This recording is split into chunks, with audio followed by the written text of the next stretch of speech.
Hello, everybody. Welcome. I'm Martin Cross. This is Crossy's Corner, and I have the amazing Josy Verdonkschot in Crossy's Corner this evening. Double Olympic gold medal coach and 23 World Championship medals. Are you counting them, Josy? I'm pretty sure about the Olympic medals, but the World Championships medals. Oh, you got more this year, didn't you? That's yeah. You've got 25, haven't you now? Probably, yeah. But I'm not sure about the number because I keep a list. That's easier. But it's always about the athletes. So I was lucky enough to find good people many times. Yeah. Always helpful. So, Josy, how's your day been today? What's a day in November look like for the US Chief Performance Officer? Yeah, Chief High Performance Officer. I High had to get Performance used to Officer. that one as well.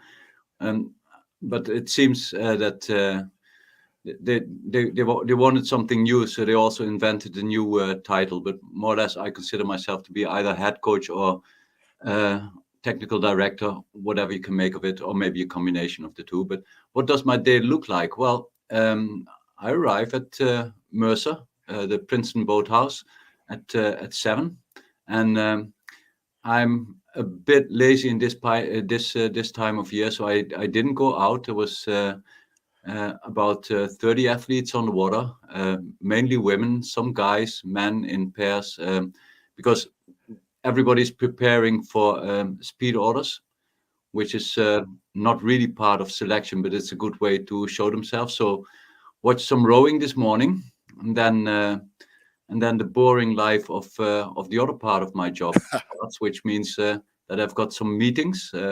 Luckily enough, by the end of the day, the meetings get more relaxed and I get nicer people to meet. But meeting with the high performance team in the morning, talking about the trials or the speed orders that are coming up, talking about selection procedures. You know, we are in America, so we have to make sure that the selection procedures that we write, that they are solid enough to stand all litigation that might occur, and also that they are fair, which is probably the most important part. So I had some meetings, and then I had some coffee, which is also important because we have to keep awake all day. And yeah, basically meeting and watching rowing. Those are my main occupation. Yeah. We're going to get in more into your role as US high performance officer, coach, chief. But I kind of wanted to get your take on the world of rowing has kind of been surprised, like it hasn't been for quite some time, by the news that the Sinkovich brothers are switching from the double for Paris, in which they're Olympic champions in 2016, to the pair, where they won the Olympic title in 2021 in Tokyo. And I just wondered what your take on that was, Josy. Well, first I looked at the schedule because it's always important. Then I thought, well, you never know. Maybe they want to double up because it's one day on, one day off. But probably that's not the best of decisions. So I presume that they looked at what they are best at this moment, and that might be the pair. And I do think it's valid because they've shown everybody in the world that they are extraordinary scholars, and they've showed everybody that they are very good at sweeping. But I can imagine that they're aiming for the highest, for the gold, and maybe they think that their chances are bigger in the pair. On the other hand, you can also talk about what are they best at, because it doesn't really matter where they think that the best chances are, but maybe they just feel that they are stronger as sweepers. So if I were them, I would choose what you feel best about. And they've got the luxury of being able to choose, being double Olympic champion, sweeping and sculling. I mean, it's a luxury if you can make choices like that. Do you have any sense of, in terms of the double, Tweller and Breuning from the Netherlands, who won the double this year, relatively how fast they are compared to Rosalie and Gulick from the Swiss pair that won the men's pair. Do you have any sense of, is the standard similar or is it different? Might the Sinkovics think the pair is a less tough event than the double, do you think? That's always a difficult assessment because you have to take more things into account. First of all, it's the competition that is there right now. But second of all, what will be the development? Because we know that it wasn't the same French combination that rode the double at Worlds. We know that in the double, the Italians is a developing crew. There's more crews in the double that are currently can be considered to be very strong. And they are one of them. If you look at the pairs, it was more or less open, as in the Swiss one, but the Brits have got a good pair. But there's not an outstanding pair. There's nobody winning with those big margins. And about competition, well, we all do. We all have got our own standards and we've got our own percentages. And if you look at it, it might be that the pairs event at these World Championships were a little bit less competitive, or at least less deep. Because look at it, our double, a pretty good double, Ben and Sorin, they had one bad race in an entire year. Unfortunately for them, that was in the quarterfinal. So it's a really much deeper field in the double. Whether the best boat is not is I mean, the Swiss are extraordinary and they are young, as in rowing this event, so they will develop as well. So if I were Sinkovics, which I'm not, I would always not so much look at the strength of the field, but just look at your own strength and make your choice based upon your own strength. And probably that's what they did. Do you have a sense? I guess you must have some sense. We've spoken of the double of what the toughest events are in the men's and women's program going forward to Paris. That's a really tough one.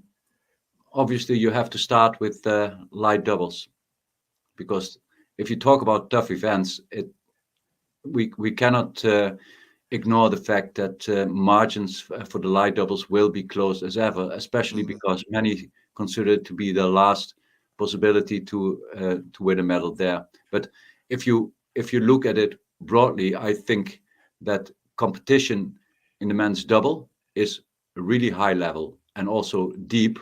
And if you look at the women's events, I think that the women's four is shaping up to be a great event as well. The women's straight four, because margins are tightening. And I do think, obviously, that many countries are still developing in that event, but it probably will be stronger even than last year. And look at the Romanians, who will be faster. Look at the Australians, who will be faster. Look at the Brits. I mean, it will be interesting. And look at the Dutch. So it will be, according to me, looking at open events, women's straight four, obviously, men's double, obviously, and probably another one that is going to be pretty exciting will be the women's eights. Yeah, I think it might be one of the closest races. Yes, I did have a conversation with somebody. It was a guy called Colin Smith, who we talked about the future of rowing. And I said, what do you think about what the Aussie team should do? And I know you're obviously nothing to do with the Aussie team. And his opinion was I'd go for high stakes. I'd put all the women in the Aussie women in the eight. And he said, I think, a medal there is possibly there for the taking. Well, those farmers, they see that this year corn is really scarce and nobody is growing corn. So if we all put our money on corn next year, then we find out that everybody does the same at the same time. Yeah. So sometimes you have to think a little bit of anti-cyclic, or you should commit either or. Because I do agree with the fact that, he says a medal is up for the grabs. I would say maybe a medal, but the gold will be a really exciting one. So it's not like economics where we can where we have a nice conference with all the coaches beforehand and we distribute the medals and we say, okay, so if you take the 4, I'll take the 8, And if you prioritize the double, the Romanians won't play with us. They will say, no, no, no, no, we are going to double up and do everything at the same time. And then who knows about the Dutch? Maybe the Americans will put all their dice into the 8. You don't know. So it's going to be exciting. I'm pretty sure about that. Yeah, that's going to be really interesting. Where do you rate countries now as they look forward to Paris in terms of their, level of preparation over this short Olympic cycle, and whether they've qualified boats or not? How do you assess different countries? Well, it's impossible to ignore the fact that GB as well as the Netherlands had a really good campaign. I think GB having so many fourth places in Tokyo, but also being able to retain that group, restructure, and setting that already up before Tokyo, which maybe not had the best of results, but then continue to invest and keep their group together. So GB, according to me, is really, really in a good shape.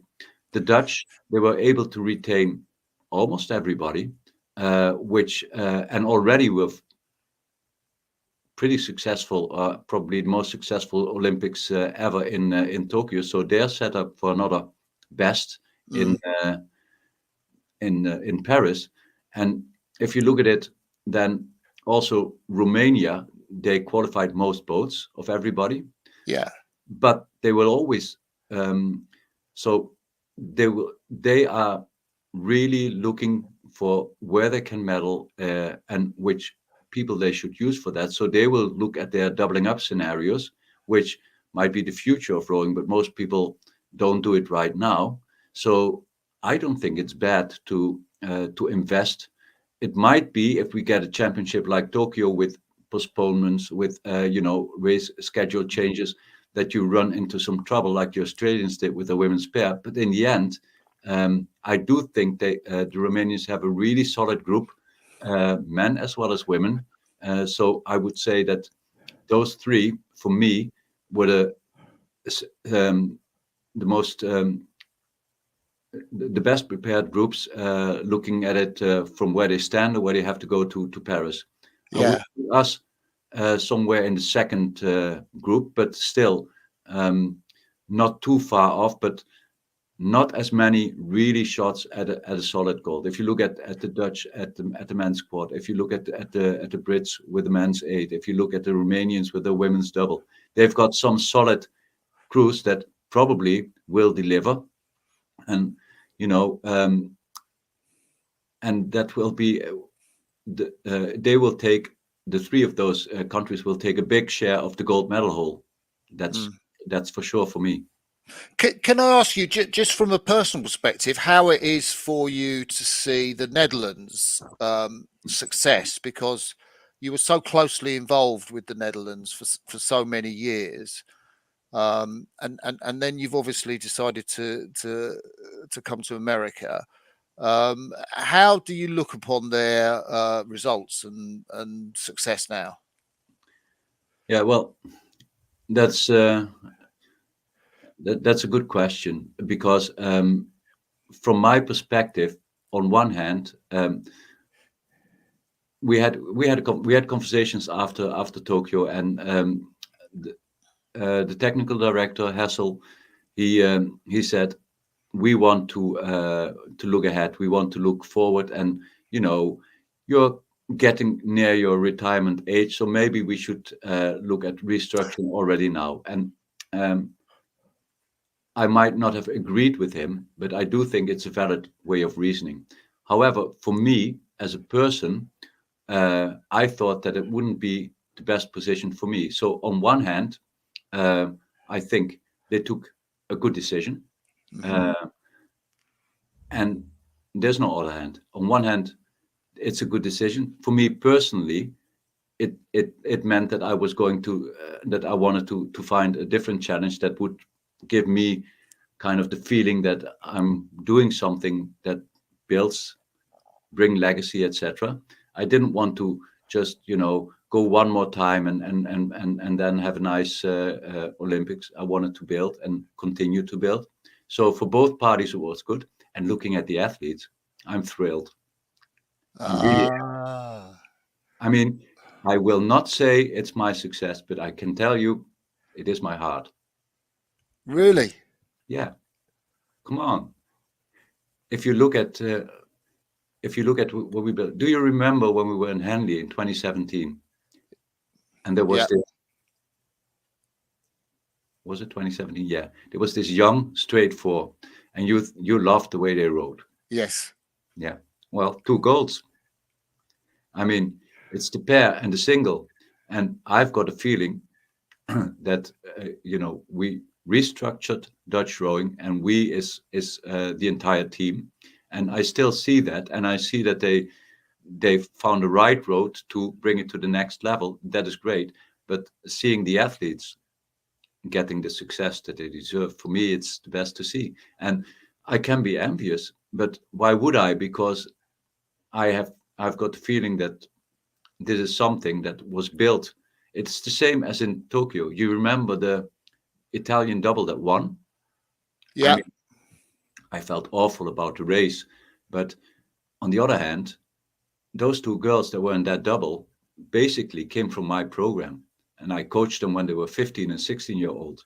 And I mean, you it's like seeing that what you thought that might happen, that it really in the end that it happens, and then why should you not feel happy about that? I mean, it's fulfillment of their dreams, and the only thing that you did or that I did in that case is I had maybe the right eye, or I didn't make the wrong choices. So it's, for me, it's just great to experience, to see those international athletes, and in that respect I feel international.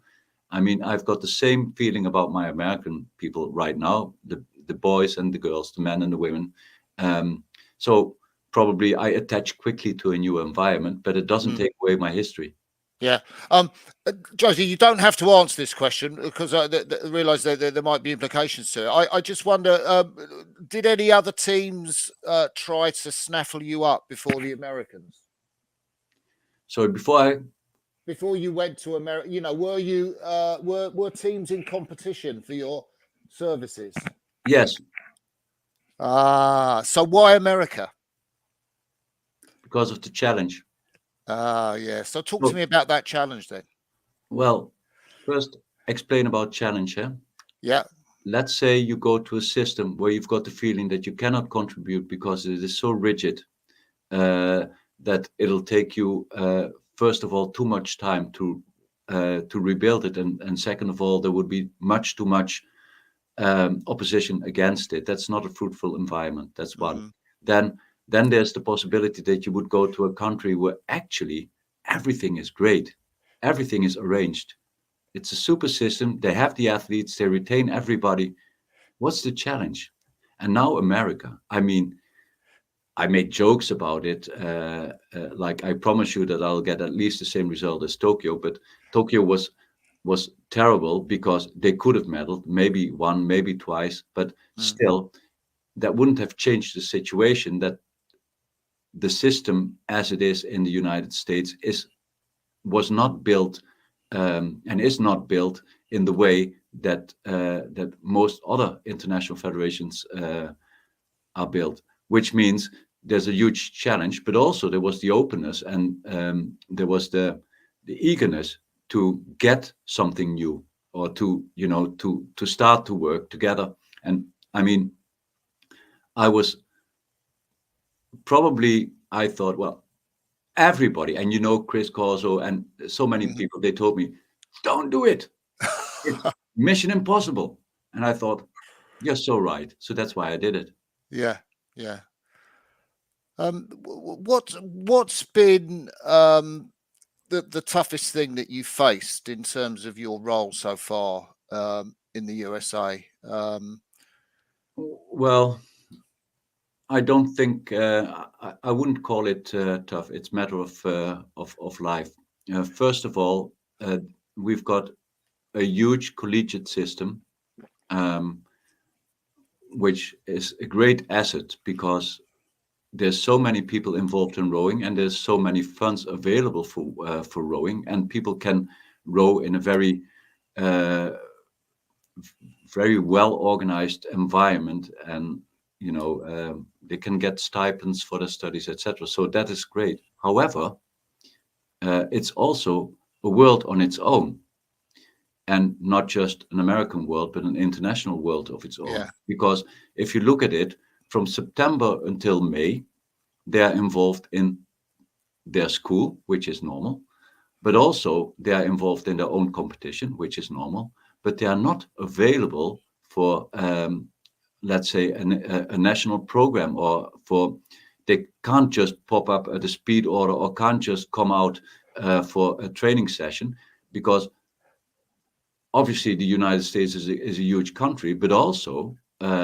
access to the colleges is difficult. So it's a fact, which means I respect the schools, and I think the system has a lot of merit, but it makes the transition from under 19 to under 23 to seniors more difficult, because let's say let's say that they have the perfect preparation, and let's say that training and everything is organized in a proper way when they're in school. We don't have the structure where we can catch them right after school. So knowing that it's difficult to get them when they're under 19, under 20, under 21, under 22, the biggest challenge is how to offer them a perspective when they become 23 or when they graduate, Yeah. because Yeah. there's not a funding structure in a way that one would expect, not so much for the top athletes, but especially for those who still have to grow. So how to normally, let's say in GB or in the Netherlands, actually it's good that they're still studying, but they are available, and they are available for the program. And we have to rely on what we do in summer, which, and I know that we can find better solutions, and we're working on better solutions to create a pathway, but having a consistent pathway, and also finding opportunities to retain your athletes at age 20, 23, 24 and beyond is a huge challenge, because then you would have to rely on clubs, but then the club infrastructure is, like in so many countries, is obviously is not optimal, and is not as well supported as Mm. one would want. How possible would it be for anyone from a college now, an American athlete in an American college, how possible would it be for them to make the Paris team?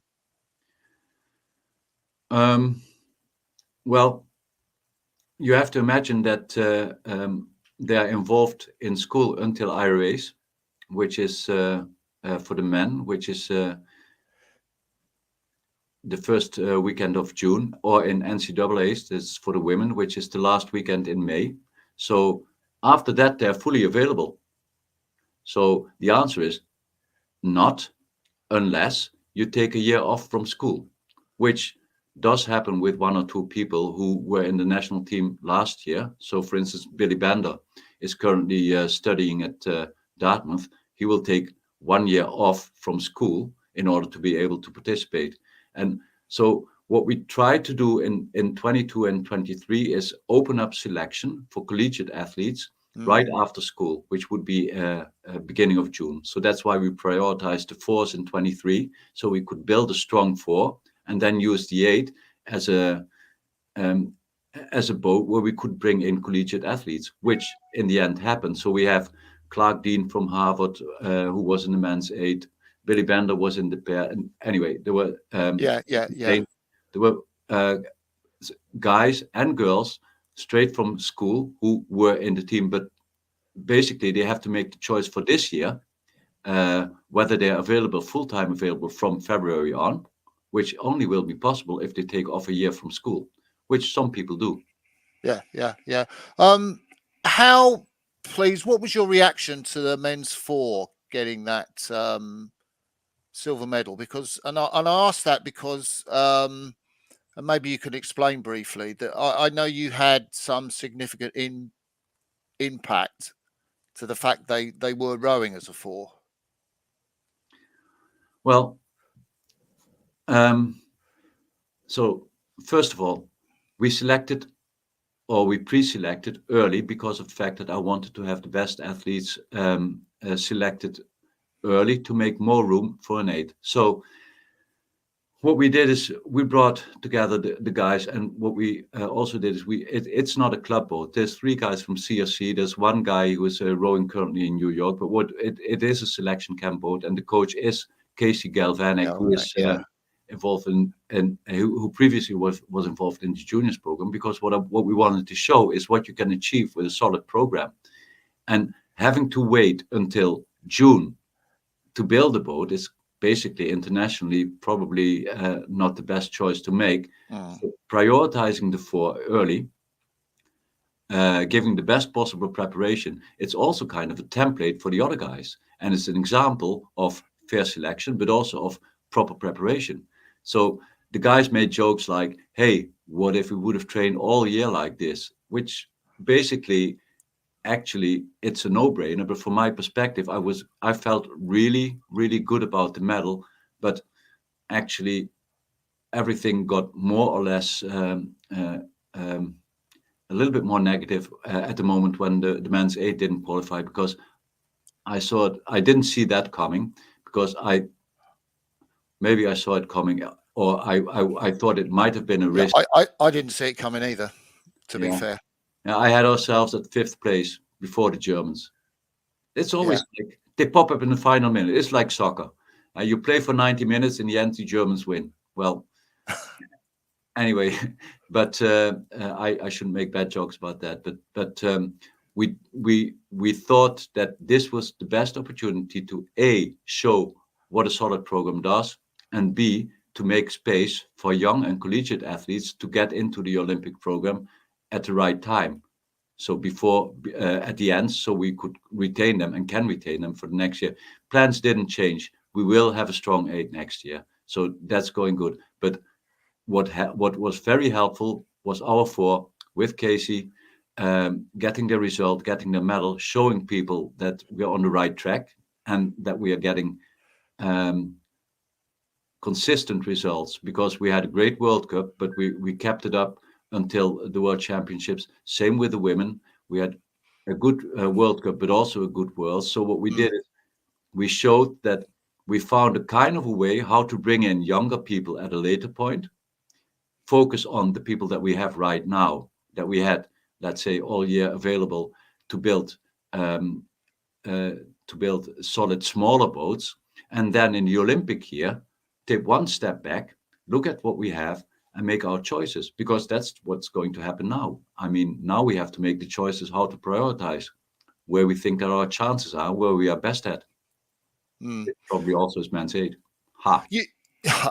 You had a massive amount of input into the lightweight women's double. Obviously, it was a boat you were coaching as well as the women's double. You also made a very tough selection decision. I think, was it after Varese with Molly Reckford dropping out of the double for Mary Jones? Could you just talk us through that selection decision and how it played out? Well, traditionally, doubles are trials boats in the United States, and I tried to change that, because according to me, we have to try. On one hand, we've got regulations, Title IX.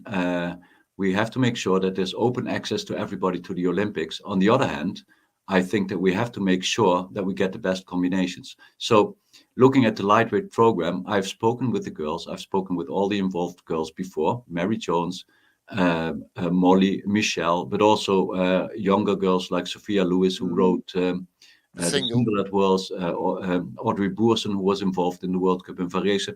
And we said, it has to be a program boat. But the consequence is that we are fair.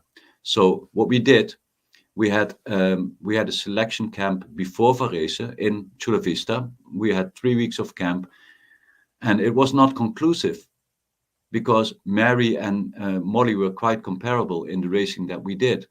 And so just because of the result in Varese, to stick to a decision that you beforehand have said is inconclusive is not fair. Okay. Because they were very close to the British, weren't they, in that race? I thought they were going to beat them. Yeah, well, I saw the last 150 meters, and I knew that they were going to lose, and it was tight. But I do agree that they had a great race, and I'm sure that our next year's double will be faster, because everybody knows that whatever combination we make, it will be a great combination. And we've got 4 or 5 candidates, which is a better situation than that we've got a couple of Rolodex combinations that will pop up at the trial and will kill each other at the trials. So this year was necessary in order to establish trust in a system where the best people will get the best shot. Plus, I do think that we've shown with a silver medal this year and with a silver medal last year that we we will chase. And part of chasing is make sure that you make your choices at the right time. So in this case, the choices will be made in the selection camp next year in March, and then we'll prepare one fast double. That's Yeah. what it is. And we will not start preparing 5 not so fast doubles that beat each other up in April and then have maybe a lesser performance at the Olympics. How possible do you think it is to beat the British double, who have been nominated, I think, for Crew of the Year this year, because they've obviously had a good season? Yeah, I congratulate them. They had a great season. They had good races, but it's lightweight rowing. I think that. Do you remember how many lightweight boats were world champion and won the Olympics the year after? That's a great question. Tokyo, New Zealand, they didn't make it. Yeah. Rio, New Zealand, they didn't make it. Yeah. You can go back a little bit, but most of the time it's quite difficult to retain your title.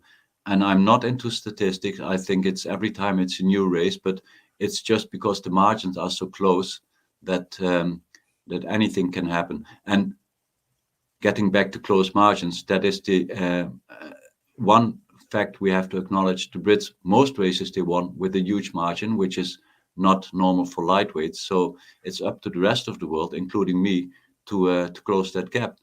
And Yeah. I mean, if they win, I will totally I will be happy for them. I will congratulate them, but I'll do everything I can to make sure they don't. Um, I kind of want to talk a bit about training programs and physiology, because it, I think coming into a system as you've described it, you obviously have your ideas and influences. What goes into to make what you think is a great training program, Yeah. um, and how much have you had to change or amend that coming to America? Well, I one of the things that was obvious to me was that there were many programs in the United States, and I think it's obvious. We know that any program, if as long as you're consistent in how you follow it, as long as you know what you're doing, can be successful. I think the Dutch train in a different way than the Brits, train in a different way than the Romanians, train in a different way than the Polish or the Italians. But any system can be successful. The only thing that you need is consistency. And so what I try to bring in the United States is consistency. What we do now is we follow one program. What we do now is one type of physiological testing. What we do now is we have a general program that everybody will be following. And in the end, let's say, I don't really believe in revolution. So it's not that I told them we are going to change it like that, but by showing with the men's 4, or by showing with the women's double and the light double, this is how we train with the women's 8. Everybody is buying in right now. So the guys of the 8, they are totally into. They understand that it has to be much more data driven, that it has to be much more programmatic what we do, and the same goes for all the athletes. So what I did actually is I made our national training program, and it's not so much that it's so spectacular, but it's more consistent. And we Mm. know, everybody knows how they are supposed to train, how many hours we are supposed to train, what type of training we are supposed to do. And by involving club coaches and collegiate coaches in the program, it's a way of spreading the word without being too much of a preacher, if you know what I mean. Mm. What's been the influences that's gone into making a training program for you in terms of people or in terms of other sports? I mean, how much do you look at your program and develop it or amend it as a result of things that you read or hear from other people?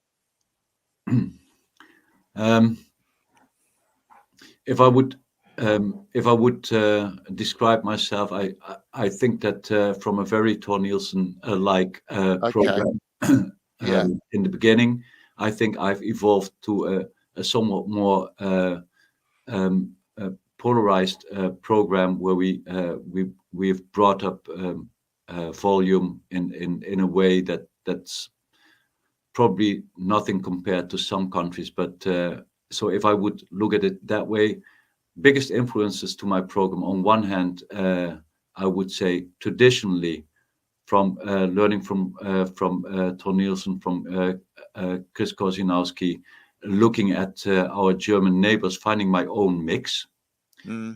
and evolving my own mix with new insights. One very important physiologist in my development was Albrecht, a swimming physiologist who came to rowing for a couple of years. I've learned from Jan Jabik, Bastiaans, who is the physiologist for the Dutch right now, who is heavily involved in the evolution of their program. Compliments to him as well. So what I try to develop is my own vision on how to create a polarized program with still what I consider to be essentials, like bringing technique and stroke rate in as a separate part of learning and of training. To make that simple, I do not believe that a fully polarized, highly polarized and extreme program would work with people who are still developing. So we need to develop not just base and aerobic base, but also technical skills at certain and at different speeds. Well, if we would cut that part out, if we would cut any threshold type of training out of our program, probably we would skip elementary parts of how to learn to apply what you can do at rate 20 to do at rate 24, to do at rate 28, to rate at 32, 36, whatever. So what I try to describe is I do believe that my program can be characterized as a polarized program. My evolution in that is more or less based upon my development with the Dutch and before, looking at increasing our volume without totally ignoring the fact that AT still has a role, but not the same role as before. For me, it's more a technical building stone, and it's not so much a physiological goal. So polarized, yes, but mid intensities marginally included in the program as more as a technical challenge. And then the final part is what I've learned is that it's not so much how good you train your athletes, but also how good you have your athletes recovered at the right moment and how little your athletes are injured. What we did a lot is look at injury prevention and looking at integrating parts that will just make our dropout less. So less loss of work by making sure that we do enough outside of the boat. So increasing volume, but not specific. So that's one of the things that have evolved. I do not necessarily want to go out every day, or when I go to altitude, I don't need to row. Or when we can train on different aspects, and we have to make sure that it's not just training, but also injury prevention, but also recovery. Making sure when I've got all those athletes that are still working full time, that I'm not just assuming that they will be rested. I know that when they are working full time, they will not recover. So first of all, I must make sure that I get more funding for them, so they've got more time to train, but also more time to rest. Mm. So to bring their life economically, socially, academically, more or less in balance with their athletic life. So Mm. that's as important as physiology is, just balancing their lives and making sure that you know about their choices. So knowing about an individual, when are your exams? So when you're working full time right now, how can we cut back? When can we cut back? How can I make this happen? So make sure that they are trained much more efficiently. I think Mm. that's as important as science about physiological effects. Mm. We talked earlier in our chat about that uh, Dutch women's four that ended up winning silver just very narrowly behind the Australians in Tokyo, Yeah. but how well they rode. And I'm thinking about, some of the doubles like Van der Kolk and Eupen, who won in Beijing. Um, Talk to me a little bit about your ideas and influences in terms of technique and boat moving. Yeah. So everybody can tell you what the exact stroke looks like, but there is no perfect stroke. There's only a perfect rhythm. So Ah. if you look at a boat, it's not just like, is my seat moving in the right speed? Is my position at the catch, is it great? Is my position in the finish great? It's not just taking 8 pictures and explaining to people this is a rowing stroke. The rowing stroke is continuity. It's a motion. So if you talk about a cyclic motion, I think that one of the aspects uh, that to me are very important is not just looking at it stroke by stroke, but look at where you change direction and look at how you can do that in the most efficient way. So if you look at the front end, uh, people can call it light suspension, or you can call it um, yeah, you can call it whatever you want, but I don't want people to do. It's not helpful to stop your boat in order to feel that you're going to accelerate the boat. Mm. So um, front end is feel that you go with the speed in the boat. Back end, yeah, obviously, how long should I be? As long as you can be. For me, you can lay back as far as you want, as long as you're able to change your direction in a fluid way. Because as soon as you sit still here, probably I'm the worst when it comes to the finish drill where you sit and you finish like that. I think it's a great posture. But tell me when you're racing how you will influence your boat. So you have to feel the most important thing about technique is the acceleration curve of the boat to me, which Mhm. means how to keep your speed fluctuations as small as possible. Because if you look at it economically, speed fluctuations are bad for your speed. You drive your car or your motorcycle the most economically if you would just hold one speed. So in a boat, that's not really possible, but your waste of energy at front end and back end is a huge influence of the energy that you can use. So if I look at the catch, I want it to be flow. If you look at Marit and Kirsten, okay, so Van Eupen and Van der Kolk at the catch, it probably would look a little bit like that. However, if you would look at the boat and if you would look at the blade, it would be nice and continuously. Plus, they would suspend quickly, but without disturbing the boat. In the back end, the finish position was good, but you also Mm. saw that they would fluidly move through the finish and would not sit still. It wouldn't be paused in any way. And if you would confront them, if you would look at, you can see beautiful video of the finals in 2004 in Athens, where you've got the Australians who broke the world record in the heat, or the world best time in the Mm. heat, and who were the world champion uh, in the year before in 2003. In Milan, yeah. Yeah, in Milan, and you see that their boat is like poof, poof, poof. and they are really jerking at the back end and they are really hitting it at the front end, but they're not carrying the boat. So to me, the nicest motion is a Phoenix, his newsletter, and it was really funny because he was looking into segments of rowers, and he had some percentages about degrees about front end and back end, and it was funny because so the stroke of my light double, the bow of my light double, Michelle Saxer, was the furthest to the front end, like 33 degrees, which is far beyond the 45 that we all tell people. Mm-hmm. And then the British bow, she was the longest in the back end. She was 60 something degrees, much further than the rest. And so the funny thing about this is it doesn't really matter. Probably you shouldn't try to do both, but Michelle is able to pick up the boat when she is compressed so much.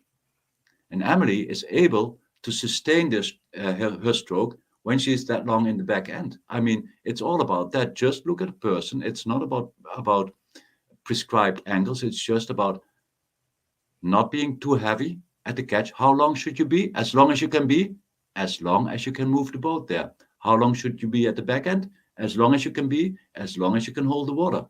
So no magic, just efficiency.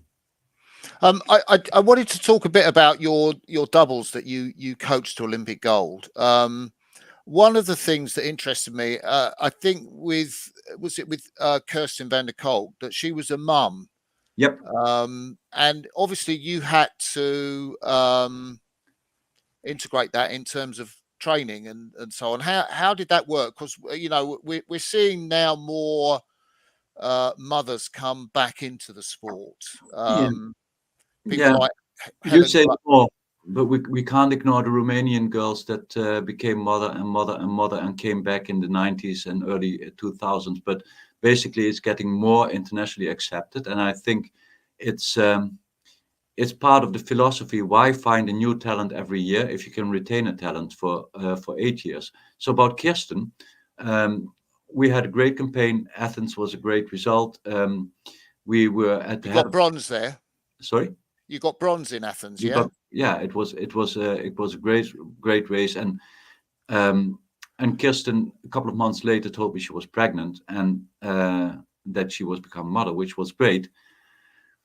And but she also kind of thought that she might want to continue, so she gave birth. Then she got a heavy injury. You could call it backpack syndrome. So when you carry a huge load on your back and the strap kind of cuts off your nerve. In the end, she couldn't raise her arm further than this at a certain point.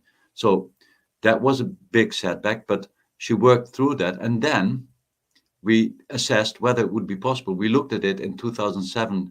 I brought her back, but we had to arrange a lot of things. We looked at how to integrate her program. So what we did is I also found a nanny. I also brought her husband and child to some of our camps, because what you have to do is you have to look at the optimal situation. You can't compromise, but you also cannot ask somebody to forget everything. So if you look at the international circuit right now, if you see Fi Udbe with her child, she brings her child, but also somebody who takes care. And according to me, the only way to go about this is to make sure that you look at the 360 degrees. So not just look at the training that somebody should do, but also look at how to combine that training. Kirsten would do her core circuits at home with her baby on her belly. I mean, that's how you do it. I think looking and giving people time, or bringing in additional people just to make sure that you do not rely on how crazy a person is, because obviously anybody could do the training, but you have to consider the fact that they have a life. So if you want to have them, if you want, I don't know, is that a saying? Happy life, happy athlete. I don't know. It's a different saying. It's a good saying, I think. Yeah, but if you make sure that you, without compromising, because you still put the same standards upon people, but if you, without compromising, can make sure that you can realize the program. The only thing is about creativity. So bring in a nanny. Look at kindergarten, and as a federation, pay for that, because that's how it works. It's one way of funding that is indispensable for an athlete if you really want to prolong their career. And so I do think that's um, it is really difficult to come back. So you need time. With Kirsten, it took us 3 years to get her back to the right level. But in the Wow. end, she was back to the right level. So you can't just think that you come back. And I had another athlete, Colleen Bau. She was in the women's quad in Rio. She got a silver. Hmm. She gave birth. She came back. She didn't make the boat for Tokyo, but she was involved in the program. And um, we looked at it from all aspects, and she gave it her best shot. In the end, she didn't get selected for the four, and that was her ambition. And so, since she wasn't selected for the four, she took the decision that she would go on with her life. But at least in the meantime, we looked at it together. We looked together at what was necessary to make it happen for her, and that's the only way how it works. You cannot just rely on uh, putting all the responsibility on the athlete. You have to do it together. You have to, as a federation or as a coach or as a person, you have to feel involved with them, and then it works. That's absolutely fascinating, Josy. I just I'm thinking forward to the Rio Olympics, and I guess you must have spoken about this many times with Ilsa and Micah having to qualify the boat and ending up winning a gold medal. I mean, how on earth did that happen like that? Same as in 2008, they had to qualify. As long as you know that you're good enough, qualification is not an issue. So with Ilse and Maaike, it's a totally different story, because with Maren and Kirsten, we decided that we didn't want to come back because we weren't good enough in 2007 to win, and we wanted to come back to win. With Hmm. Ilse and Maaike, it was different because we had some good races in 2015, but then at the Worlds in 2016, there was some. Sorry, at the Worlds in 2015, there were some things that weren't as we wanted to. One thing was that Maaike, who is now, she is specializing, she's becoming a surgeon, but she was finalizing her medical studies, and she had to put in more hours in that period than we in the beginning anticipated. So basically, we messed up 2015. We came in 14th, I believe, Hmm. and well, and then we sat down and we said, so do we think that we are good enough? Yeah. So we tried, actually, we opened up selection for Marieke, but Marieke preferred Marieke Keizer, who was with Yeah. Ilse in the boat in Tokyo, but she preferred to be in a separate combination. But apart from that, from the beginning on, it was obvious that they would be much better 1 year later. And so everything went great. Maaike did a personal best of 6:55 on the Urk in February, and Ilse did Wow. 7:01 in February. That was great scores for them. Unfortunately, we live in Amsterdam, and Maaike went home after training or before training on her bike. She got caught in a tram rail, and she broke her rib. Literally, she broke her rib, Whoa. which was not really helpful because it's a Dutch crew, and for the Dutch, you have to, in order to be able to go to the qualifiers, you have to prove that you are able to get into the finals. So then I came into a scenario where, with a spare, my third person, Lisa Werner, we had to go to the World Cup in Varese, and our task was and top three nations. Otherwise, we weren't allowed to go to the qualifiers. And then we had some good races. They ended up third behind China and um, South Africa. And so it was set. We were allowed to go to the qualifiers. And then I put Maaike back into the boat. And since Ilse was stroking the boat with Lisa Werner, I put Maaike on bow. And so she broke her rib. It was 8 days before European Championships that she got back into the boat, and it was rowing terribly. And Michael was crying, and she said, "Put Lisa back. I think I can't make this anymore." Ah. And I said, "Don't give me this shit. I put you on stroke. I put you back on stroke, and we rode like we rode before." And so they went to Brandenburg, to Europeans. They Yeah. rode the heat, Remember that. and they beat the Germans. And they rode the semi, and they won. And they never lost a race again until the finals in the Olympics. So, yeah, sometimes you're lucky, sometimes you're not. In this case, we had a very good combination. We had faith in our program. We had faith in how we prepared. We prepared together with the women's quad, who in the end were great training partners, was a great group, and quad was a silver. They were a gold. But the best part of it is the most emotional moment.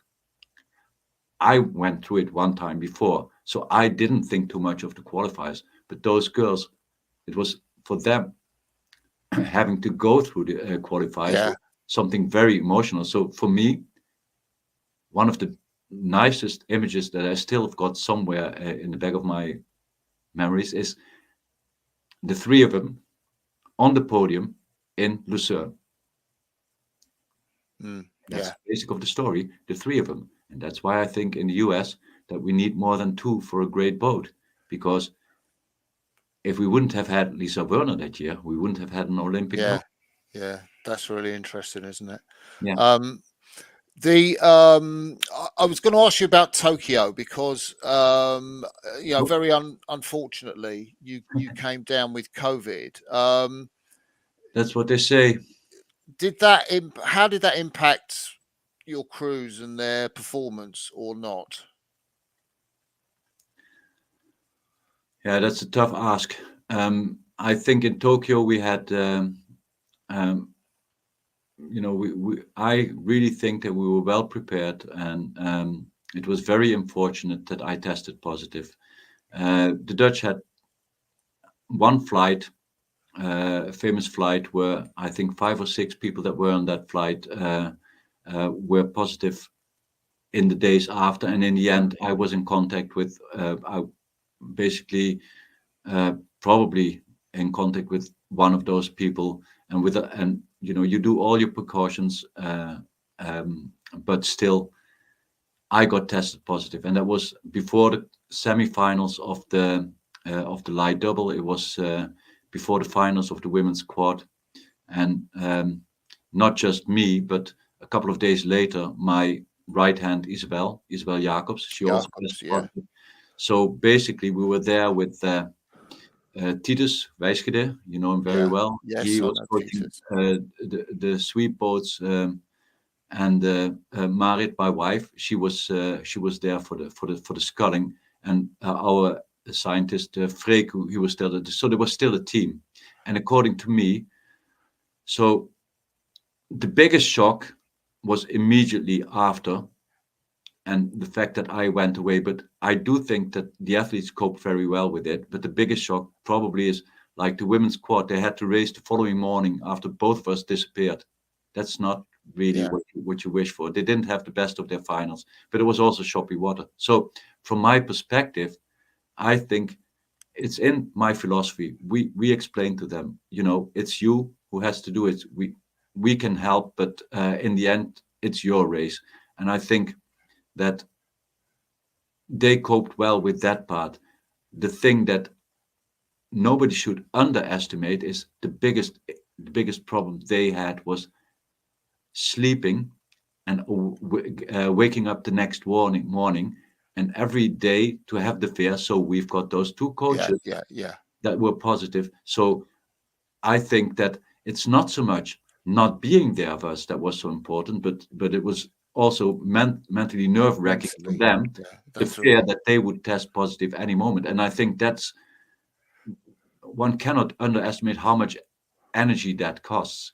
But still, I still am convinced that okay, getting away with just one wave too much for the light double and still getting a bronze, but to me it was a golden race. Yeah. Yeah. Um, Cam Kilty, who's regular listener on these shows. He's obviously heard you talk about Tor and Chris, and he's very interested. I think you can see that question there, of other coaches that you think highly of, or you've learnt a lot as you developed. Yeah, I would want to start in the Netherlands. I think that having people like Jan Klerks or René Meinders around, Jan Klerks was always the sculling coach, and I think I've learned a lot of Jan. I quoted him today when I spoke about how long should you be at the front end, as long as you can, as long as you're able to carry the weight, and back end how long, as long as you can. So I quoted Jan. I think René was very important in my development in looking at the stroke more as a whole, not just segmentation, etc. If I look internationally, I've got a very high esteem for a person like Tom Terha, who was consistently able to bring a good American women's group to the international events. Little did I know at that time. I've got a very high esteem for coaches like our British friends now in New Zealand. Now in Australia, Paul Thompson. Paul Thompson. I shared a lot of lake with him in Varese when I was working in Italy. But I think he, not just because how they coach, but also I think I also admire how people set up a system. I think that that the system with Paul, the system with Jürgen, obviously was great, but technically, I would think that I prefer to stay at home. It's not that I think that the Dutch row so perfectly, etc., but I do think that how we talk and how we look at propulsion of a boat is looking at it from a perspective of efficiency is something Dutch. And then looking at system builders, Tom, Paul, Jürgen, I think that is great. And I look at every coach in general, because I do think that nobody has the right solution for any situation. I thought everything is contextual. So if you look at Antonio Colomonici, who is now in Romania, who has transferred a lot of his Italian knowledge, but also was able to cope with the Romanian system and making it work in that environment, you have to commend him. It's not just the success coaches, because if you look at people, I mean, often it's not so much. It's not so complicated if you're in a huge system where where everything is big, with big teams and lots of people. But if you look at results of, for instance, South Africa, if you look at the men's four, light men's four, light men's double, if you look at results of smaller countries like the Polish with their women's quad dynasty, I mean, that's, to me, I look at people, I admire people who are able to make something out of just little things. Look at our Irish friend with the lightweights. I'm Dominic. Yeah. If you look at coaches like that, just live with your limitations, having your niche, but being able to perform not just with one person or two persons, but perform over a span of years with different people. That's what I hugely admire. So I would definitely add Dominic to that as well. Thank you for that. I just wanted to kind of conclude. I think I've seen something which you said. There's no point just doing something to Paris and then the thing falling down. What you're interested in, I'm paraphrasing here, is building something that lasts, which kind of echoes your comments that you've just made. Yeah. Are you in this job for the long haul? Oh man, of course. You talk about US? Well, yeah. Well, first of all, I hope that our CEO, Amanda Krause, is listening in. I'm open to offers of anybody. But I do think that if I would do this as a quick fix, it doesn't make sense. Obviously, you have to have the means to work. But I think what can be more challenging than building a country in the lead up to the Olympics and being privileged, not just being hired the 4 years before, but 3 years earlier. So I do think that we can build a system for the US, leading up to LA, which would put us a little bit more where we think that we should belong. So yes, for now, I consider this to be a long-term job. Josy, it's been brilliant talking with you. I think we'll end the live part of this interview there. We've been talking for over an hour now, but it's been great, and you've been fantastic to chat to. Thank you, Thank you so Martin. much. It's always a pleasure to speak to you. Thank you.